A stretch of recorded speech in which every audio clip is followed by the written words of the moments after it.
I den her video, der spiller vi Build a Cart i Roblox. Det går ud på, at vi skal prøve at lave den fedeste vogn. Federe end alle de andre selvfølgelig, fordi at vi er bedre. Der er nogle andre, der spiller den slags også, så hvis de vil have, at vi skal prøve at spille lidt af dem, så må I lige skrive det i kommentaren. Og inden vi lige starter helt, så kan I join min gruppe, hvis de vil have en lige så fed trøje, som den jeg er på her. Det ser mega godt ud. Så lad os prøve at komme i gang med at bygge en vogn, der er federe end alle de andres. Som vi kan se her, så skal vi prøve at købe en engine. Og den gør jo så nok, at det går meget hurtigere. Den skal sidde der. Launch. Så lad os prøve at se her, hvor langt vi så kommer nu. Nu kører vi 80 dots i sekundet. Okay, det endte ikke særlig godt. Vi endte ned med pigtene. Men vi tjener så til gengæld $12. Har vi så råd til noget mere? Okay, vi kan så købe sådan en small fuel. Den skal så sidde herover. Og så skal vi launch igen. Så kan vi køre noget længere nu. Lad os prøve at se, om vi kan komme over det hop her. Øj, det kunne vi godt. Og så lad os se, så skal vi igennem et springvand heroppe, hvis vi kan nå så langt. Det tror jeg faktisk godt, vi kan. Måske vi når. Og så skal vi lande på den der. Det kunne vi så simpelthen ikke. Så skal vi nok have noget mere fart på. Men vi har jo så kun én vogn nu. Lad os prøve at se, hvad kan vi så. Okay, så kan vi få en kart mere. Så bliver den dobbelt så stor, tror jeg.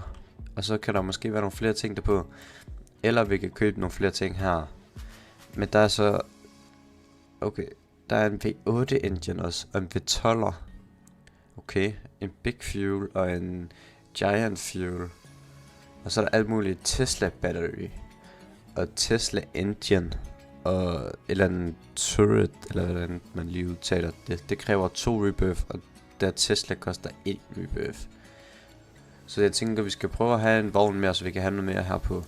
Og jeg tror måske, vi har råd til det bare at køre en tur mere. Vi skal have $50 mere, for den koster $100 en vogn mere. Jeg ved ikke, om vi får 50 af at komme helt op. Vi kan se her på en distance, at nu har vi egentlig kørt 1000. Oj, nej, okay, det kom vi ikke.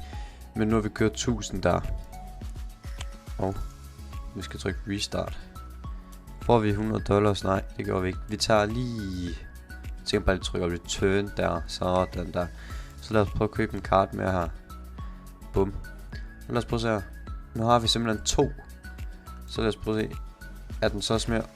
Okay. Vi kan dreje med vognen også. Kan vide, hvad vi skal bruge det til. Kan vi så vælge at dreje, eller hvad her? Nej. Spændende. Lad os prøve at finde ud af, hvad vi så skal bruge det til os. Det kan være, at vi får brug for det senere. Nå, nu sidder vi der, og vi røg ned. Vi tjente $48. Jeg tror ikke, det ikke... Jeg kan ikke huske, hvad kostede det, hvis vi skulle have noget mere herinde. $45, så vi kan faktisk godt få noget benzin. Så kan vi komme lidt længere. Lad os prøve at sætte det der. Hvad er det der? Er det så, der kan sidde en mere i vognen, eller hvad? Kan man få nogen at sætte i? Eller er det et sted, vi kan sætte ting på os? Måske. Det kan også være. Lad os prøve at se, hvordan vi kommer nu med 2 dunke benzin. Så hang vi der igen. Det var ikke fordi, at det hjalp særlig meget, så vi skal have noget højere engine. Men nu så jeg ikke lige, hvad det var, det kostede. Jeg tror, det kostede lidt over $100 måske. Men det får vi jo bare råd til, og så får vi en engine mere. Vi kom faktisk igen over den her gang. Lad os prøve at se. Nu kommer vi ind i en ny verden her. Den er meget kedelig, men altså, hvad er det der? Det er en stejl skrant. Okay, den var i hvert fald stejl. Lad os prøve at se her. Nu er vi inde i en cave. Ja, og vi kører 2000 i distance. Og der kommer et sving her. Kan jeg vide, om det er der, vi skal? Fordi vi kan jo dreje til begge veje her. Så det kan godt være, at det er der, vi skal bruge det. Lad os prøve at se, hvor meget vi er på nu. Vi er på 162. Så har vi faktisk råd til en engine mere. Lad os prøve at se, hvad vi så kan med den. Kan den så være? Det kan den faktisk godt. Okay, men jeg tænker lige, vi sætter den der på siden til at starte med. Nu har vi meget mere fart på i hvert fald. Lad os prøve at se her. Distancen, den flyver op også. Og fuel, det bliver så også brugt rimelig hurtigt nu. Så jeg tror måske, vi bare skal fokusere på en masse fuel på siden af og indeni måske. Og så bare have nogle vildere motor, sådan nogle V12'er. Stod der lige nogle zombier under banen der? Det tror jeg, det gjorde. Lad os prøve at se. Så skal vi så dreje her. Ja, nemlig. Det er så det, vi skal bruge den her drejefunktion til. Okay, det er godt at vide. Nu er vi oppe på $134 her. Lad os prøve at se. Så tænker jeg lidt, at vi skal have en benzindunk mere. Lad os prøve at sætte den her så. Bum. Så lad os prøve at se, hvor meget fuel bruger vi nu. Okay, vi har lidt mere fuel. Og vi flyver højt. Vi kører 129 dots i sekundet. Og nu er det heller ikke noget problem at komme henover der længere. Okay, lækkert. Fordi det var træls, når man så hang fast der. Hvad står der her? Stuntsman. Eller main. Eller Lad os prøve her. Der står simpelthen en zombie her. Kan vi... Okay, den kan vi simpelthen køre ned. Kan jeg vide, om vi fik noget for at gøre det. Vi tjente $172 nu, og vi kom 3000 i distance. Jeg ved ikke, hvorfor jeg bliver ved med at trykke på revive der. Jeg tror, det er fordi, den er grøn. Lad os prøve at se her. Nu har vi råd til en vogn mere i hvert fald. Det skal vi bruge. Og har vi så råd til noget... Nej, der er ikke flere. Okay. 250 koster en big fuel. Sådan skal vi det i hvert fald have. Så lad os lige prøve at komme op i... Eller få nogle flere penge her, hedder det. Vi skal jo prøve at se, om vi ikke kan blive de allerhurtigste... Eller have den allerhurtigste vogn her. Og så se, om vi ikke også kan... Altså få den fedeste. Man kan jo få alt muligt. Vi kan få en Tesla-vogn. Altså hvor fedt er det ikke lige? Det tænker jeg, vi skal op og have. Og så lige mens at vi lige mister fart her, så kan I jo lige gå ned og trykke abonner. Og så skrive i kommentarerne, om I har nogle idéer til nogle spil. Fordi jeg tænker, at der begynder at komme video op hver anden dag. Og så ser vi jo så, om vi holder med det. Om I gider at se med. Nu kan vi få en engine. Det tænker jeg, vi skal have. Den sætter vi her. Fordi der er alle de andre også. Så prøver vi at se. Nu er der meget mere fart på 100... Hvad stod der? 165 i sekundet kører vi nu. Det er også en god del. Det er det der. Jeg synes, at vi er nået langt endnu. Vi har en masse benzin i hvert fald også. Så prøver vi at dreje her. Bum. Og så lad os se, om der er nogle zombier hernede igen. Okay, vi er nået faktisk længere den gang. Jeg tror ikke, vi var så langt her de sidste gange. Og der er en bro mere, der går op nu. Okay, lad os prøve at se, hvad det er for noget. Så skal vi have noget benzin nu. Det har vi råd til. Og vi køber også sådan en der. Så prøv at sætte den her. Og nu satte vi os i den selv. Sådan der. Lad os prøve at se. Jeg ved ikke, om det er mere worth at så købe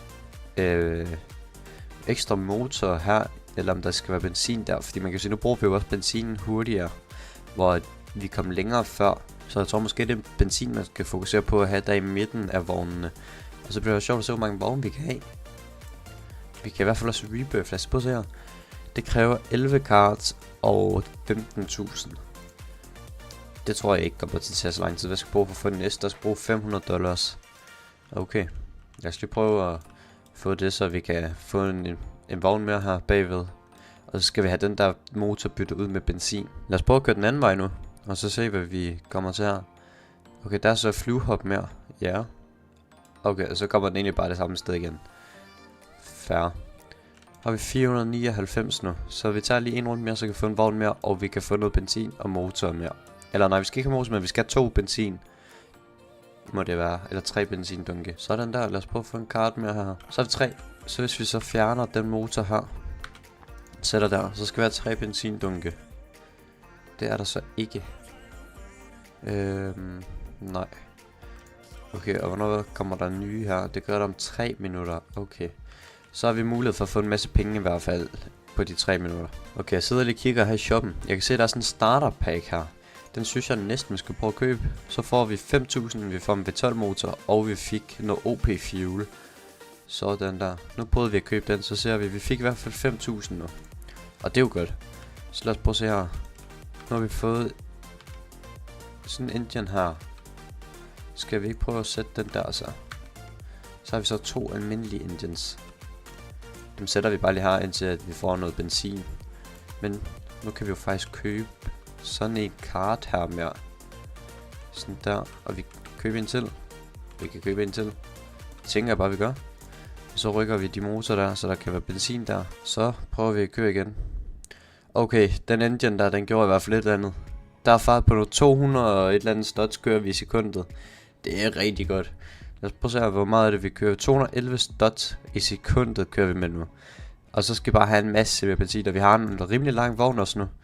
Vi har 7 cards, og vi skal bruge 11, så kan vi i hvert fald rebirth der. Okay. Wow. Var det lige zombier, vi smadrede der fuldstændig.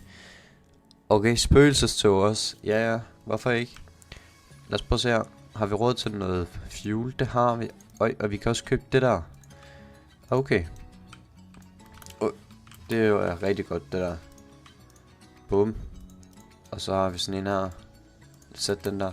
Nu tror jeg, vi kan køre rigtig langt. Ja, nu bruger den ikke særlig meget fuel i hvert fald. Jeg tror, vi kommer længere nu. Må ikke, vi slår rekorden. Så har vi slået vores rekord. Nu kører vi simpelthen i ørkenen her. Nede i alle fossilerne. Det er meget fedt. Og vi skal op igen med pyramide her. Det tror jeg ikke, nej. Det har vi ikke helt fart nok på til. Lad os prøve at se, om der er noget i shoppen nu, vi kan købe her. Der er noget engine, det skal vi ikke rigtig bruge. Okay, ved 12. Det kunne være meget fedt at lige få. Lad os prøve at sætte den. Lad os sætte den der. Den gule, der vi fik. Hvad var det nu for en? Den ved 8 motor. Okay, lad os prøve at kigge, hvor meget fart vi har på nu. 230 dodge i sekundet kører vi nu. Det er en del. Jeg tænker, jeg vender til... Okay, vent, hvad er det her? Der er simpelthen kommet et nyt map nu, end der var før. Jeg tænker lige, at jeg spiller lidt, og så vender jeg tilbage igen, når vi bliver noget bedre. Så er jeg grindet i cirka 1,5 time nu. Så vi kan rebuff efter den tur her. Det har taget virkelig lang tid, men nu kan vi. Så jeg tænker, når vi prøver at gøre den tur, så prøver vi rebuff, og så ser vi. Så burde vi jo kunne købe nogle Tesla-ting til vores vogn, tog, hvad man vil kalde det, I kan se her. Der er kommet en masse ting på. Men altså, jeg har bare lagt og kørt rundt her i en time nu, 1,5 time. Og så bare kom til enden og tilbage igen og til enden og alt det der. Så vi kan prøve at se her, om vi kan rebuffe noget, kommer svært på, vi kunne. Vi kan faktisk gøre det allerede nu, så jeg tænker bare, at vi gør sådan der. Og så kan vi rebuff herovre. Lad os prøve at se. Og ja, rebuff. Okay. Så har vi fået en guldvogn nu, med en engine her. Lad os prøve at sætte dem på. Så prøv at kigge her, har vi noget her, vi kan købe? Nej, vi har $0. Okay. Lad os prøve at se. Vi prøver at trykke launch. Så kigger vi. Jeg ved ikke helt, om det har gjort noget anderledes. Har det det? Det synes jeg næsten ikke, det har. Det synes jeg ikke, at det har. Vi prøver igen. Det går lige så langsomt, vi starter forfra, når vi har ingenting. Og vi falder ned her. Lad os prøve så. Hvad koster det her? Er der kommet en rabat på det her? Det er der ikke. Nej. Okay, men vi har fået låst op nu til det her Tesla udstyr. Så det skal vi prøve at have på nu. Og så se, om vi kan få noget fedt med det. Så prøver vi lige så. Return. Vi er på $42. Har vi så råd til noget her? Og det koster 45, så vi tager en tur med. Lad os prøve at se her. Nu skulle vi gerne have råd til noget fuel her. Yes, den sætter vi på. Og så kører vi igen. Så nu kan man hvile længere igen. Men jeg ved ikke helt, hvad det gjorde, efter vi fik den guldvogn her. Det må være lige at sige. Næste gang der er det en diamond card. Men jeg tænker ikke, det bliver den video her. Det har taget alt for lang tid. Lad os prøve så her. Restart. Hvor meget fik vi der? Vi er på 65. Den koster 125. Og en ny vogn koster 100, så det skal vi jo have. Så vi kommer lige op her. Ups, sådan der. $49 mere. Så har vi råd til den næste vogn. Er det så også en guldvogn? Det er det. Okay, den er mere guld end den anden, føler jeg. Den ser anderledes ud. Og så er den gul. Det kan også være, at det er guld, og den er gul. Det kan også være. Men i hvert fald nu har vi 2 vogne, så nu kommer vi også til at få nogle flere ting på igen. Før var vi jo helt oppe på 11. Så det prøver at man kan få flere vogne også. Det kan man ikke. Okay, 11 det er max. Nu kommer vi også sende over der. Lad os prøve at se. $60. Det kan vi i hvert fald godt bruge. Den har vi ikke råd til. Jeg tror også, hvis man kigger op her, så har vi faktisk kørt 100 ture nu. Og hvor meget de andre kører? De har kørt 16 og 12.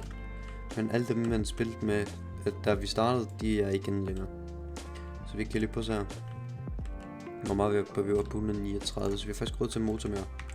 Og lad os prøve at putte den på. Sådan der. Og så lad os prøve at køre igen. Nu går det stærkere i hvert fald. Vi kører 139 dodge i sekundet. Okay. Og vi skal have noget mere fuel også. Så 61. Bum. Så lad os prøve at se, om vi kan købe noget fuel. Det kan vi ikke. Der er 0. Men den resetter sig om 2 minutter. Okay. Vi skal jo op og have Tesla udstyr nu. Så kan vi se om det er godt. Så må vi jo få en vanvittig acceleration og muligt noget, det kommer på. Men altså det kan også være, at det bare ikke gør noget som helst jo. Det ved vi ikke, før vi har prøvet at købe det. Så prøv at se her. 66. Okay. Ja, og den bakke der, den gav os også lidt. Så der. $100. $102. Det kan vi godt bruge. Vi skal have $450, så kan vi få en V8, tror jeg det var, motor her på. Det kan jo hjælpe rigtig godt. Vi skal også lige kigge, om der var noget benzin faktisk. Det glemte jeg lige at se efter, om der var. Kan vi lige nå herhen, så vi kan få nogle flere? Det gjorde vi sådan der. Så fik vi lidt mere fart her. Kan vi lige komme op på $100? Det kunne vi godt. Lad os prøve at se, om der er noget bedre benzin. Er der det? Det er der faktisk. Der er sådan en big fuel der. Så gør vi lige sådan her. Vi rykker lige der. Og så den der og den der. Så prøver vi lige at kigge her. $900 skal få med 12. Og så er der det der Tesla Engine og Tesla Battery. Så det skal vi også have. Hvis vi prøver at sætte os der. Nu kommer vi i hvert fald længere efter vi har fået det der fuel her på. Så jeg tror faktisk godt vi kan komme hen over her nu. Det kan vi også godt. Og så har vi lige lidt mere her. Og vi tager bare en tur mere. For vi skal jo op og have råd til det der Tesla noget. Så køber vi sådan en eller så skulle man lige spare op. Nej, det gør vi ikke. Vi køber en V8 motor her. Smækker vi om bag her. Så tror jeg vi har meget mere fart på nu. Der har vi også. Bum. Nu går det stærkt. Men den bruger til gengæld også rigtig meget benzin nu. Vi kører 200 studs der i sekundet. Jeg tænker lige, vi køber sådan en kart mere her. Så har vi 3 nu. Så er der også plads til lidt mere her. Der er noget vi har råd til, at vi har noget engine. Men jeg tænker lige, vi putter noget mere fuel på den. Så der er en der, en der. Så kan vi køre lidt længere nu. Så er der en ny rekord her. Og så hen over pyramiden her. Yes. Og ude og blive skudt af nogle kanoner. Det kan også noget. Kommer vi over, det gør vi ikke. Men vi lander derpå. Det var også virkelig behageligt. Vi kunne jo godt lige købe en motor mere. Så smækker om bag der. Så kører vi bare igen. Og det bliver vi bare med indtil vi råd til noget af Tesla udstyr. Så prøver vi at få smidt nogle flere opgraderinger på her. Nu har vi fået en V8 motor mere og noget dobbeltfuel igen. Nu tror jeg vi kan komme lidt længere. Det finder vi videre af. Lad os prøve at se. Nu kommer vi henover her. Før der var rekorden, det var til først hop ved de bomber der. Men det tror jeg godt vi kan komme over nu. Måske, men vi har så også fået en ny motor i, så det kan godt være vi ikke kan det faktisk. Jo, det tror jeg faktisk godt vi kan. Lad os prøve at se her. Jeg tror lige det går. Det gør det også. Og vi kommer endda meget længere også. Kan vi tage 2 hop? Ej, det var rigtig tæt på vi kunne. Men den gik ikke helt. Og der kom heller ikke mere Tesla. Nej, det gjorde der ikke. Vi har faktisk råd til en til dem der. Så har vi noget mere fuel. Det hjælper rigtig meget. Lad os smide dem på. Så. Det ser så vildt nok ud det her. Med alle de underlige ting der bare hænger. Og vi overhaler de her. Yes. Hen over dem. Så får vi overhale. Så. Og op over pyramiden også. Ja. Det er sjovt nok at man kan det. Lige ned hovedet på nogle zombier der. Og så kommer vi også hen over her nu.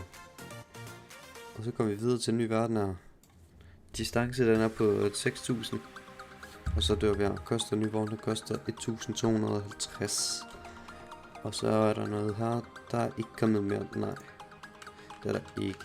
Så var der en ny rekord igen her.